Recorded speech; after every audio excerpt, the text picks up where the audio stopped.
Primera de Timoteo, capítulo 3, versículo 1 al 7. Y vamos a ver aquí algunas características de un líder que sirve en la iglesia del Señor. Primera de Timoteo, capítulo 3, versículo 7, perdón, del 1 al 7. ¿Lo tiene? Y estamos con el tema de características del líder. Estamos en la tercera parte. Dice así el versículo 1, Primera de Timoteo 3, 1. Dice así la palabra de nuestro Dios, palabra fiel. ¿Qué significa eso, hermanos? Que si Dios dice, mira, si tú no recibes a Jesús, te vas a ir al infierno. ¿Eso es fiel o no? Sí, es la realidad. ¿No es así? Que dice Dios, tú obedece mis mandamientos, yo te voy a bendecir. Es palabra fiel. Así que también en esto, palabra fiel. Si alguno anhela obispado, o sea, liderazgo, un puesto de servicio, dice, buena obra desea, pero es necesario. Ahí está el detalle, ¿verdad que sí? Ahí está el compromiso, pero es necesario que el obispo o el líder sea irreprensible, marido de una sola mujer, sobrio, prudente, decoroso, hospedador, apto para enseñar, no dado al vino, no pendenciero, no codicioso de ganancias deshonestas, sino amable, apacible, no avaro, que gobierne bien su casa, que tenga a sus hijos en sujeción con toda honestidad, pues el que no sabe gobernar su propia casa, ¿cómo cuidará de la iglesia de Dios? No un neófito, no sea que envaneciéndose caiga en la condenación del diablo.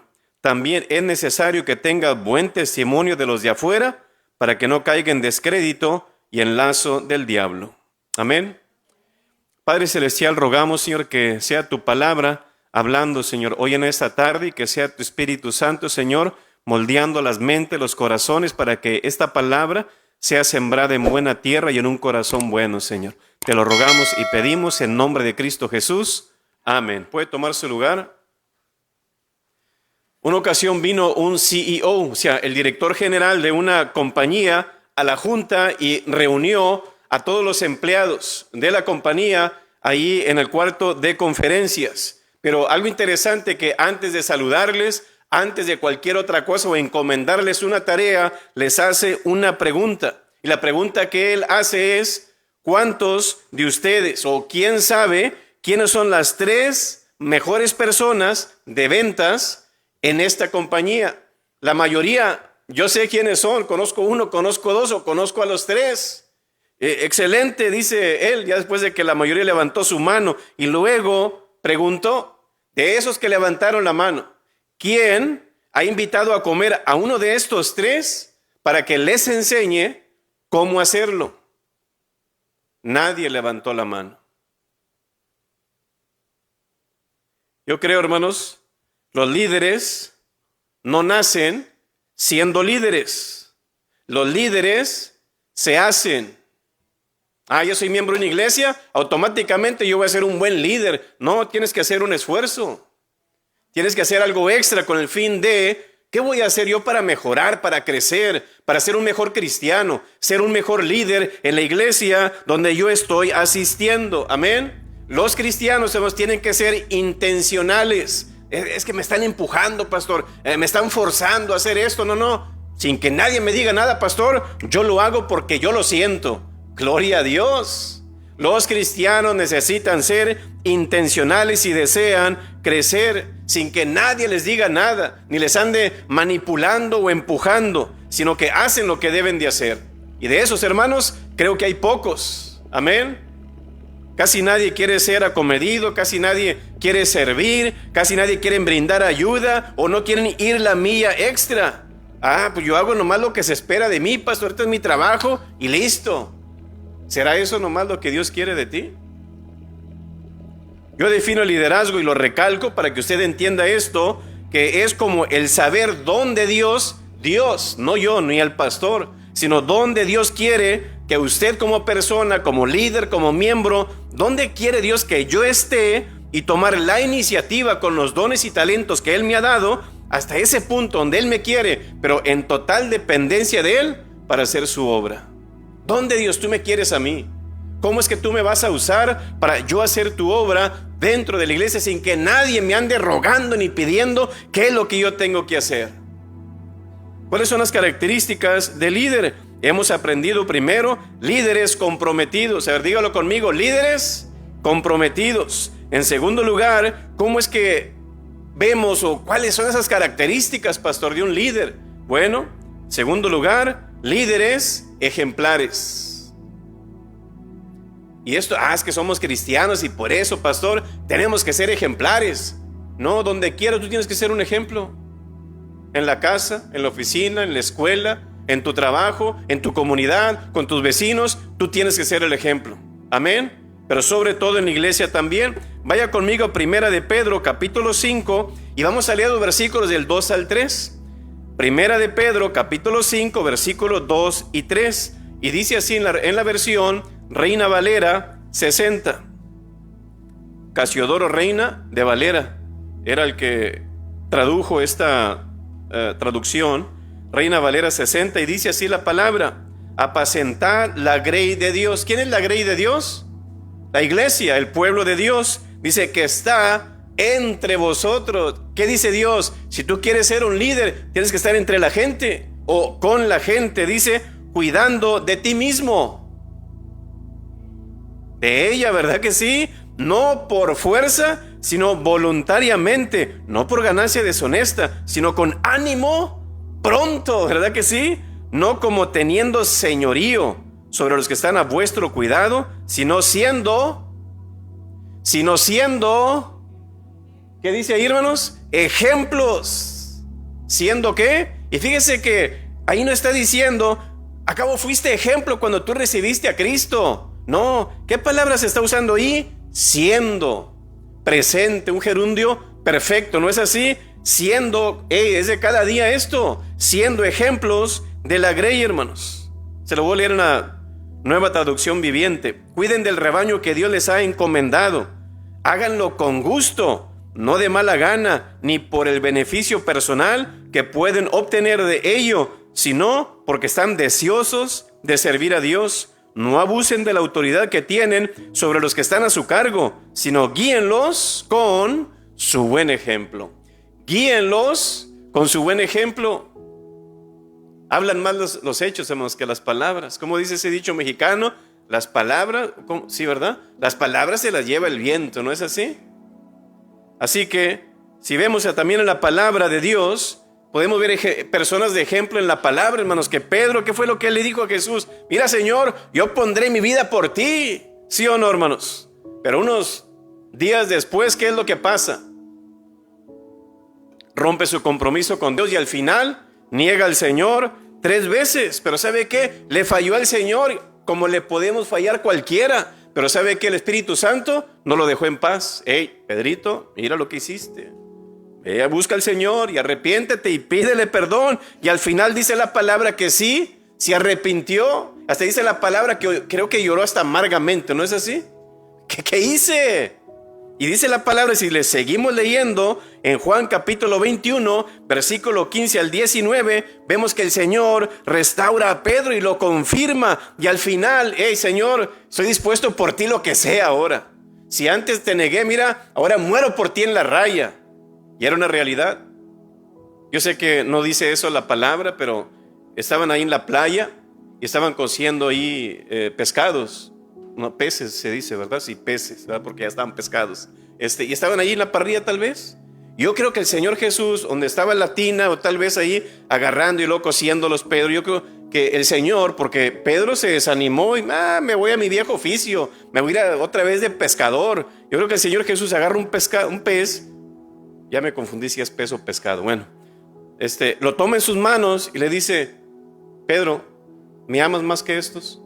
Uno siempre piensa, ¿me amas más que estos 11 o no? O los 10, ¿verdad? Que quedaron. Pero ¿qué tal si él mejor tomó un pescado? Porque, ¿cuál era el punto aquí? Oye, dejaste la grey, tú Pedro, y te viniste aquí otra vez a pescar. ¿Me amas más que estos? Yo pienso que Pedro lo vio ahí tostadito, con limoncito y todo. Sí, Señor. ¿Ah? Hayan sido los 11 o haya sido el pescado, el pez, sea lo que sea. ¿Me amas más que estos? Y al final, Señor, yo muero por ti. Y al final sí, así sucedió, hermanos. Él sirvió al Señor fielmente en la iglesia y su ejemplo lo vemos a través de los hechos, ¿no es así? Y vemos que Él sirve al Señor de una manera poderosa, con convicción y con autoridad, ¿no es así? Y al final pasa el tiempo, ¿y qué sucede con Pedro? Murió por el Señor, tal y como Él lo dijo y lo prometió allá en Juan capítulo 21, que al final, al principio, empezando Él, se entregan 3,000 personas al Señor. Amén. Una ocasión, porque yo creo que Pedro, aparte de Pablo, hermanos, fue uno de los mejores predicadores que podemos conocer. Para que 3,000 personas oigan un sermón, si usted lo lee de lo que él compartió, que 45 minutos como el hermano Fidencio, ni que David Ormaché o que Luis Palau, no, algo tan corto. ¿Y cuántas personas se entregan al Señor? Más de 3,000 personas. Una ocasión fue un pastor a predicar una iglesia, y donde él ahí predicó con todo el fuego. Y al final se termina el servicio, lo invita a comer el pastor de la iglesia, a comer, y ahí están comiendo. Y el pastor invitado le dice: oye, pastor, hermano, ¿cree que prediqué bien? Oye, hermano, estoy admirado. Creo que usted es un mejor predicador que Pablo. Ah, sí, hermano. Cuando Pablo predicó, se durmió nomás Tíquico. Usted durmió toda la iglesia, pastor. Pero yo creo, hermanos, creo que Pedro fue uno de los mejores predicadores, aparte de Pablo. Pero ¿sabe qué? Al final nunca volvió a negar al Señor. Al final dio su vida por él. Y dice la palabra, si no me equivoco, que fue crucificado al revés. ¿Sí ha escuchado de esa historia de él o no? Al revés, ¿verdad que sí? Pues imagínense, hermanos, pues órale, yo muero por el Señor aquí. Y murió por el Señor. Pero hubo personas, hermanos, también en la palabra, que no dieron un buen ejemplo en su vida. Y conocemos varios. Yo creo que hablando de esto de cristianos o siervos en la palabra que no dieron un buen ejemplo, creo que a lo mejor sería bueno hacer un sermón llamado También los hombres santos se equivocan. Sería bueno, como también los ricos lloran, ¿verdad? También los hombres santos se equivocan. A lo mejor sería bueno, ¿verdad que sí? Pero por ejemplo vemos a Sansón, que fue uno de ellos. El Señor le dijo: mira, tú vas a ser nazareo, no vas a hacer esto, ni esto, ni esto, ni esto, porque tienes un llamado y tú vas a liberar al pueblo de Israel. Pero él hizo lo contrario. Lo primero que le dijeron fue lo primero que hizo, de las 3 cosas que Dios le pidió. Pero aún en la gracia de Dios, Dios lo siguió usando, hermanos. Y al final, ya para morir, se dio cuenta como: ¿qué hice? Y le habla un niño: ven para acá. Ya no tenía ojos, ya no podía ver, pero escuchaba un niño: ven para acá, mijo. Dime dónde están los muros que sostienen este edificio. Ven, llámame de la mano, y lo pone, y al final tumba esos muros. Y fue el día donde mató muchos más de los que había matado en su vida. Pero el Señor ahí mismo le devolvió la fuerza. ¿Por qué? Porque se arrepintió. Porque no consistía en su pelo, estaba calvo. Y recibió una fuerza enorme y tumbó el edificio, señalando de que su fuerza no venía de su cabello, venía del Señor. Pero al final sí terminó en muerte. ¿Por qué? Porque se separó el Señor de él, dice la palabra. Otro fue Saúl también, otro fue Salomón, Balaam, Judas Iscariote y otros más, que hasta el mismo Pablo escribe en la palabra. En 2 de Timoteo 4:10 dice: porque Demas me ha desamparado y se ha ido a este mundo. ¿Por qué razón? No lo sabemos. No sabemos qué tipo de tentaciones había en aquellos tiempos.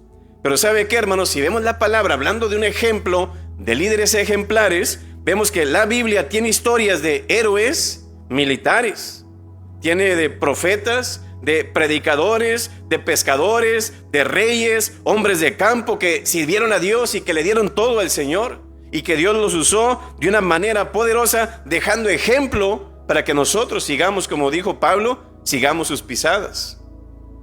Y yo creo que ellos sirvieron al Señor fielmente, como Pablo, como Pedro, como Timoteo, como Tíquico, como Bernabé, Marta, Juan, Andrés, Juan el Bautista. Hubo muchos de ellos que, si usted los lee, pueda que a lo mejor no se escribe mucho de ellos, pero dieron un buen ejemplo. Amén. Las palabras, hermanos, yo creo que pueden convencer a la gente de lo que yo les predique aquí. Pero yo creo que con nuestro ejemplo vamos a arrastrar a la gente a hacer lo que es correcto. ¿Sabe qué es lo que van a recordar más las personas? El momento cuando se acaba esto aquí, usted, amén, vámonos. Si mañana alguien le pregunta: ¿y de qué predicó el pastor ayer? De Dios. ¿No nos acordamos? ¿Qué es lo que más va a recordar la gente?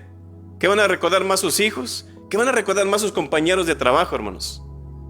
Su ejemplo. Él era así, o ella era de esta manera, o ella era de esta otra manera. ¿Sí o no? Es lo que recuerda más la gente, hermanos. Su ejemplo es lo que va a hacer la diferencia como un líder. El apóstol Pablo dio un ejemplo, y fíjese lo que él dicho en Hechos capítulo 20, versículo 16 al 20. Quiero que vaya ahí. Hechos capítulo 20, versículo 16 al 20.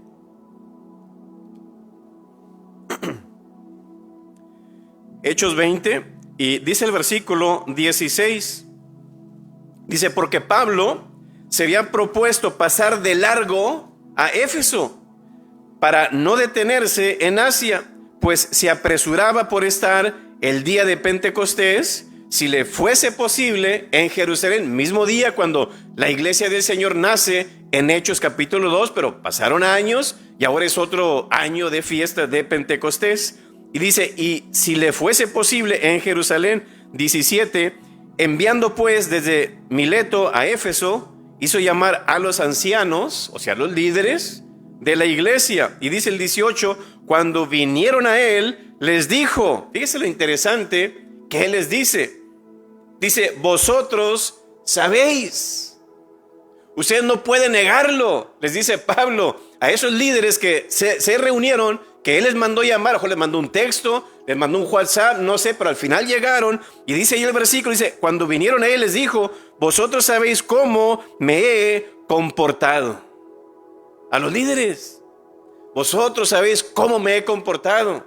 Dice: entre vosotros todo el tiempo, desde el primer día que entré en Asia, sirviendo al Señor con toda humildad, con muchas lágrimas y pruebas que me han venido por las acechanzas de los judíos. Y como nada que fuese útil, he rehuido de anunciaros y enseñaros públicamente y por las casas. Pero qué interesante de lo que él dice: cómo me he comportado entre vosotros todo el tiempo. Usted no lo puede negar. Qué interesante esto de Pablo, ¿no es así? Él sabía que el ejemplo era bien importante, y ejemplo que le dejó a ellos también. Y así como todos estos hermanos, como Pablo, como Pedro y otros, hoy en día, hermanos, yo creo que hacen falta líderes ejemplares. ¿Amén? ¿Lo cree usted o no? Bastante. Hacen falta líderes ejemplares. ¿Usted ha meditado en eso? Y no solamente en la iglesia local de La Joya, en la iglesia mundial hacen falta líderes ejemplares, hermano. En realidad, me gustó lo que dijo Patrick Johnstone de Operación Mundo. Dijo: el liderazgo es la clave. Hay una falta mundial de hombres y mujeres verdaderamente llamados por Dios y profundamente instruidos en la palabra de Dios para guiar a las iglesias. Personas dispuestas a sufrir desprecio. Ahorita que no desprecies a alguien porque, oiga, se levanta el mundo en armas, pobreza y la vergüenza de la cruz por el nombre del Salvador que los redimió. Hacen falta líderes mundiales, hermanos. No hay mejor ejemplo para el liderazgo cristiano. Sabemos que es nuestro Señor Jesús, y hemos escuchado a muchos decir: no pongas tu mirada en los líderes sino en Jesús, porque sabemos que no andan dando un buen ejemplo. ¿No es así? Y es verdad, hermanos, no debemos de poner la mirada en ellos, pero afecta, ¿verdad que sí? Afecta. Y es verdad, debemos centrar nuestra atención en Jesús. Él es el autor y consumador de nuestra fe. Sin embargo, el apóstol Pablo también él dijo: sed imitadores de... No diga, ponga su mirada en Jesús nomás. De nosotros somos humanos, somos pecadores, hermanos. No ponga la mirada en nosotros. No. Imítenme a mí así como yo imito al Señor. Oiga, yo creo, ¿no cree usted que esa frase como que trae mucho peso? Como que es una gran responsabilidad. Imítenme a mí así como yo imito al Señor. Eso es para pensarse, ¿no cree usted, hermano? Los cristianos y los líderes somos embajadores de Cristo, hermano. ¿Sabe por qué? Porque estamos representando a Cristo Jesús. No estamos representando al pastor de la iglesia. No estamos representando una imagen o cierto grupo de una iglesia. No, estamos representando a Jesús. Esa es la realidad, hermanos. Porque en la palabra de Dios siempre hubo líderes que tuvieron, hermanos, a otros líderes. Por eso Pablo decía: mira, Imítenme a mí así como yo imito al Señor. Siempre va a haber un modelo que una persona siempre quiere tomar como un ejemplo. Mira, a mí me cae muy bien esa persona, yo quisiera ser como él o yo quisiera ser como ella. ¿Sí o no, hermanos? Siempre hay un modelo de alguien que nos encanta y que nos llama la atención. Por ejemplo, Josué tuvo como modelo ¿a quién? Josué. A Moisés, ¿verdad que sí? David, ¿a quién tuvo? A Samuel. Si vemos también a Eliseo, ¿quién fue ese mentor de Eliseo? Elías. Los discípulos de Jesús, Jesús mismo, ¿no es así? Y a Bernabé también, si vemos con Saulo, y si vemos a Timoteo y Tito, Pablo también fue el ejemplo de ellos, ¿no es así? Y usted póngase a pensar aquí nada más donde usted está, puede ser en su trabajo o en la iglesia, usted está haciendo un ejemplo para alguien. Usted dice, imagina quién está poniendo la mirada en usted para decir, yo quiero ser como él, yo quiero ser como ella. A veces ni nos imaginamos, hermanos, quién puede ser un niño. Puede ser un jovencito que esté poniendo la mirada en usted como, mira, yo quiero ser como ese hermano, yo quiero ser como esa hermana, mira, bien fiel, siempre una actitud de oración y siempre compartiendo la palabra y siempre sirviendo al Señor. Y nos imaginamos quién nos está observando, hermanos. Dice Hechos capítulo 17, versículo 6, pero no hallándolos, trajeron a Jasón y algunos hermanos entre las autoridades de la ciudad gritando. Fíjense lo que ellos gritaron: estos que trastornan el mundo entero también han venido acá. ¿Qué estaban haciendo los discípulos o los cristianos en ese tiempo, hermanos? Estaban trastornando al mundo con el mensaje del evangelio. ¿Pero sabe qué está haciendo la iglesia cristiana ahora? El mundo está siendo trastornada. El mundo está trastornando a la iglesia ahora, en un sentido. La iglesia ahora está confundida, no sabe cuál es su llamado, no sabe qué hacer en un sentido o no hace lo que debe de hacer. Créame, muchos cristianos, hermanos, hoy en día quieren hacer esa puerta angosta, la quieren hacer más ancha. ¿Por qué razón? Porque su ejemplo está siendo contradictorio a la palabra de Dios. Como no pasa nada, no tiene nada de malo que echemos maldiciones, no tiene nada de malo que nos emborrachemos, no tiene nada de malo que hacemos unas polquitas ahí de vez en cuando. Nos vamos a la pulga el miércoles y vamos a echarnos unas ahí, ¿verdad? Echando un polvito por ahí, ¿verdad? Vamos a hacer esto y lo otro. No es malo, hombre, fornicar, no es malo robar, no es malo hacer esto y lo otro. Que a veces hasta los mundanos no saben, bueno, ¿eres cristiano o no eres cristiano? ¿Sabe qué es lo que estamos haciendo como iglesia cuando queremos hacer esa puerta angosta ancha, hermanos? Estamos confundiendo a la gente. Bueno, ¿qué es lo que realmente le agrada a Dios y qué es lo que no le agrada? Porque acá, mira, aquí en esta iglesia hacen esto y acá en esta otra iglesia no hacen esto. Y porque acá sí lo permiten y porque acá no. Nomás confundiendo a la gente, hermanos, con nuestras palabras, con nuestros hechos. ¿Y sabe qué? Un día usted va a llegar al cielo. ¿Y sabe qué va a hacer Dios? Es lo que dice Ezequiel. Y hasta un Pablo, si usted lee el libro de los Hechos, no lo voy a decir dónde, pero léalo. Y hasta Pablo le dice una ocasión y se para frente a la iglesia y le dice: hey, yo estoy limpio de la sangre de ustedes. Porque dice, a todos yo les he compartido el evangelio. Y es la realidad. Dice, yo voy a demandar la sangre de ellos ante ti. Dice, así como clamó la sangre de Abel desde la tierra hacia mí, decía el Señor, así también va a suceder en aquel día. Así que, hermanos, yo creo que nosotros, en vez de estar dando una convicción de pecado al mundo, estamos confundiendo al mundo, haciéndoles pensar que no importa cómo vivas, como quiera tú al final de cuentas vas a ir al cielo, hombre, con que te rocina ahí con agua bendita y que alguien ore por ti, tú vas a ir al cielo. No, mucha gente cree que va a ir al cielo por cualquier puerta que ellos crean. Yo con esta puerta yo entro al cielo. Pero la Biblia dice, hermanos, que solamente hay una puerta, y esa puerta es Cristo Jesús. Que la gente quiera querer otra cosa, ¿sabe por qué? Eso es lo triste, porque ha habido líderes que son herejes, líderes que no conocen la palabra, que creen que la tradición es mejor que la palabra, y la gente dándoles a tole ahí con el dedo, y la gente bien creída. Triste, ¿por qué? Porque no conocen la palabra.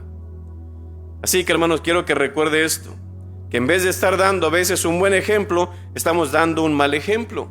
Tú no puedes cambiar el mundo si eres como el mundo. A ver, diga esto conmigo: no puedes cambiar el mundo si eres como el mundo. No lo vas a cambiar. Se van a reír de ti, se van a burlar de ti. Así que tu testimonio hará la diferencia con tu ejemplo. Me gustó lo que dijo Jared Wilson. Somos cambiadores del mundo, no perseguidores del mundo.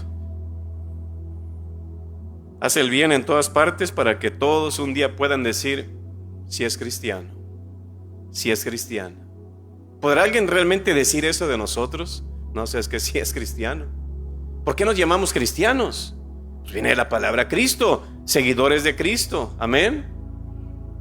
Una ocasión una suegra que era bien metiche, pero bien metiche, al final se murió y la familia hacen lo que es ¿cómo se llama? Se me olvidó cómo le dicen. La piedra, ¿cómo le llaman?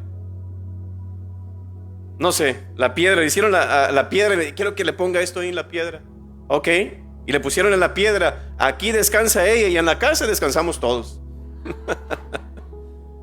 El epitafio, ¿verdad? Esa era la palabra. Yo creo que tenemos que ser personas diferentes, hermanos. ¿No es así? Una ocasión recuerdo que fuimos a una conferencia con el hermano Luis Gabriel César Isunza y dio una ilustración él ahí, estando ahí en esa reunión de, no sé si era de matrimonio, no sé de qué era. Y dice que una ocasión había una hermana en Monterrey y la hermanita pidió oración: hermanos, oren por mí, porque aquí hay una fábrica que están ocupando, pero no ocupan a cristianos. Así que por favor ore por mí, hermanos, para que el Señor me dé la gracia y pues me puedan ocupar ahí en esa fábrica. Pasan las semanas y al final: hermanos, quiero dar testimonio. Gloria a Dios. Díganos, hermanita, ¿qué creen, hermanos? ¿Se acuerdan que pedí oración para que Dios me concediera el trabajo en esa fábrica? Me la dieron. ¿Y sabe qué? Nadie sabe que soy cristiana. Chula. Carlos Spurgeon dijo que el principal sermón de tu vida lo predique tu conducta. No, creo que fue, ¿cómo se llama? Francisco de Asís. Creo que él dijo, vayan gentes y prediquen el evangelio. Si es necesario usar palabras, úsenlas. Si es necesario usarlas, dice. Qué interesante, ¿verdad? ¿Cuáles son las características del líder, hermanos? Primeramente, los líderes comprometidos. Segundo, líderes ejemplares. ¿Cómo es que yo puedo poner mi ejemplo, pastor, para que las personas puedan ver que realmente somos cristianos y con el fin de que también como líderes podamos ser ejemplares y que otros puedan seguirnos? Bueno, yo creo que una de las maneras es compromiso con la unidad. Compromiso con la unidad. El fundamental compromiso del cristiano, hermanos, en la iglesia es la unidad. Esa es la realidad. Si su compromiso en este punto es débil, su compromiso en todo lo demás va a ser débil. Es como unas personas que, yo entregué mi vida a Jesús, pastor, pero yo no necesito bautizarme. ¿Qué dice el Señor? Tú te vas a bautizar como una señal de que tú me obedeces. Si usted no puede obedecer en ese punto, ¿cree usted que le podemos confiar otra cosa? Que eso tan sencillo de zancóchalo, ¿verdad? Imagínense. Así que, hermano, yo creo que hoy en estos días, como cristianos, tenemos que hacer la diferencia y tenemos que mostrar la unidad en la iglesia y fuera de la iglesia, porque está siendo amenazada, hermanos, la unidad en muchas partes y en muchas iglesias. Pero nosotros, dice la palabra en Efesios 4:3, dice: solícitos en guardar la unidad del Espíritu en el vínculo de la paz. ¿Qué significa eso? ¿Acaso la paz no es un fruto del Espíritu Santo? Sí, hermanos. Amor, gozo, paz, ¿verdad que sí? Pero fíjense lo que dice Pablo aquí: solícitos en guardar la unidad. ¿Qué significa eso? Tú eres cristiano, ¿qué dice el Señor? Yo ya te he puesto esa unidad o esa paz en tu corazón, que es tu trabajo. Guárdala, cuídala. Ya la tienes, pero cuídala. Pero a veces andamos ahí dividiendo y metiendo cizaña. Supiste que aquel y este y aquel y que no sé qué, y estamos dividiendo, hermanos, en vez de estar uniendo para poder crecer y avanzar. Debe de estar dispuesto a esforzarse, a convivir con sus hermanos, como dice la palabra, dice, sintiendo lo mismo, teniendo el mismo amor. Filipenses 2:2, unánimes, sintiendo una misma cosa. Un cristiano demuestra estar comprometido con la unidad. ¿Sabe cuándo, hermanos? En primer lugar, cuando asiste regularmente a su iglesia y la apoya.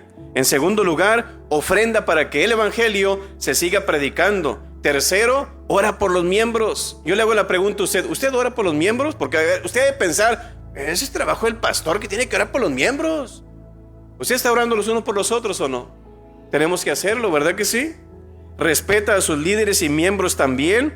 Aparte también trabaja para el bien de los demás, no pensando en mi bienestar. Creen también en el perdón para darlo y recibirlo.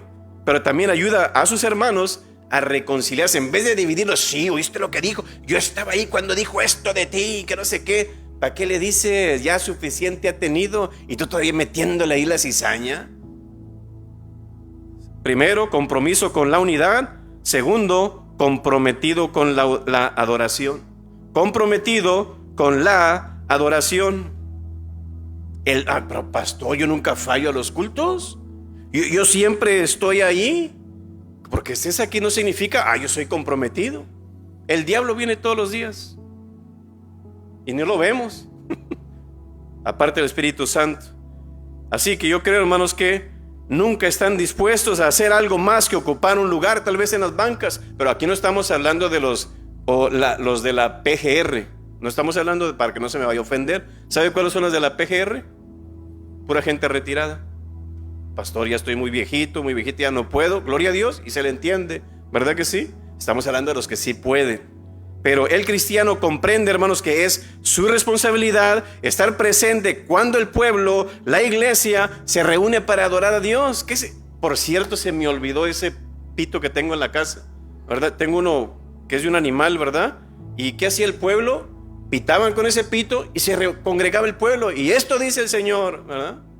Se me pasó, pero bueno. Dice la palabra en Salmo 111, versículo 1, dice: alabaré a Jehová con todo el corazón en la compañía y congregación de los rectos. Dios desde un principio siempre quiso reunir a su pueblo, hermanos. Eso es ley y eso es Dios dice: tú los vas a reunir. Donde quiera que tú estés, tú siempre los vas a congregar. Y si por alguna circunstancia de fuerza mayor no podremos, está bien, no pasa nada, hermanos. Pero lo hacemos y lo demostramos como un miembro de la iglesia, como un hábito. ¿Qué dice la palabra? No dejando de congregarnos como algunos tienen por costumbre. Imagínense, en los Hebreos se escribió esto, hermanos, para los cristianos de aquel tiempo, recién nacidos, ya andaban desanimados. Tenían la costumbre ya no ir a la iglesia. Imagínense en aquellos tiempos. Ahora imagínense ahora, con tanto compromiso. El cristiano comprometido llega a la iglesia con puntualidad, hermanos. El cristiano comprometido llega a la iglesia con puntualidad. Yo trabajo, llego a tal hora, está bien. Pero ha habido veces, si tú sabes que puede llegar temprano el domingo y no llegas, ¿le va a echar la culpa al trabajo? No, es las almohadas, pastor. Segundo lugar, trae su Biblia y un cuaderno para tomar notas cuando se reúne. Saluda a los hermanos, a los que puede antes y después también. Y cuando canta, hermanos, le canta con todo el corazón. No está ahí como: solo Dios hacia el hombre feliz. Pero si hubiera sido una pachanga, hasta gritos aventar. ¿No, sí o no? Pero aquí observa si hay personas nuevas. ¿Con qué fin? ¿Y qué les hemos dicho siempre, hermano? Si entra una persona nueva, acércate a él o a ella. Salúdale: mira, nos da gusto que estés aquí. ¿Quieres que estemos orando por ti? ¿Quieres que te visitemos? ¿O qué necesites? En lo que podamos, aquí estamos.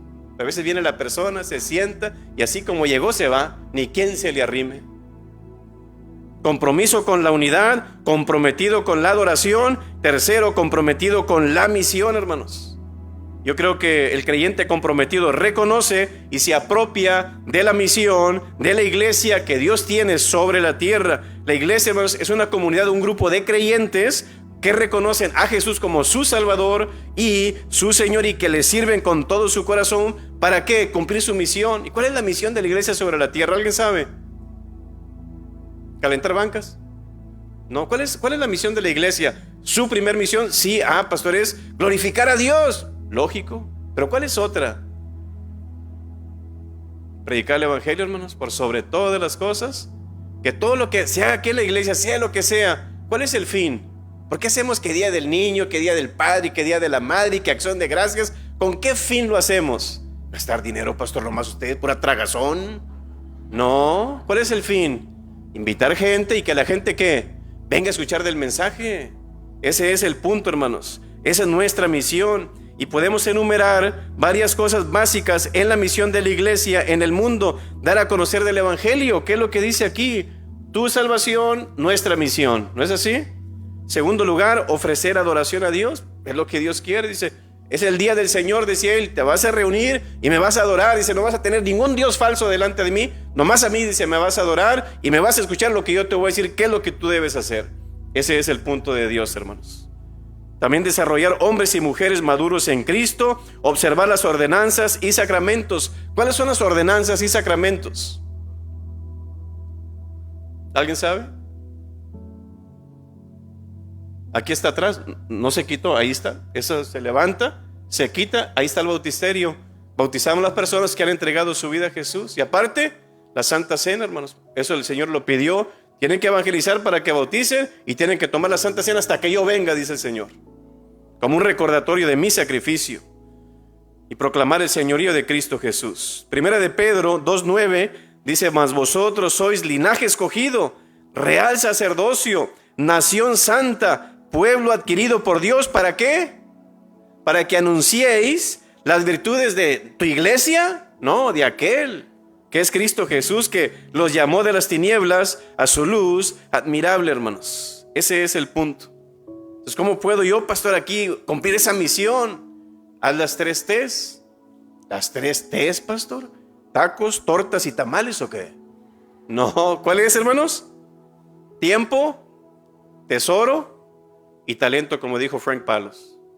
Tiempo, tesoro y talento. Asistiendo a la iglesia con tu tiempo, diezmando y ofrendando con tu tesoro y sirviendo a Dios en la iglesia con tu talento. Dios te lo ha dado por algo. Así que compromiso con la unidad, con la adoración, con la misión y al final con el servicio. Soy comprometido con el cuerpo de Cristo, hermanos, en servir aquí en la tierra. En palabras de Pablo, ¿qué fue lo que él dijo? Hermanos, Gálatas 5:13, servíos por amor los unos a los otros, servíos por amor, ¿verdad? Ya olvídate, es que me dijo esto y estoy resentido con él. Dice, olvídalo, hazlo por amor. Ok, por el Señor, ¿verdad? Por amor. Usted puede ir a un juego de fútbol, hermanos.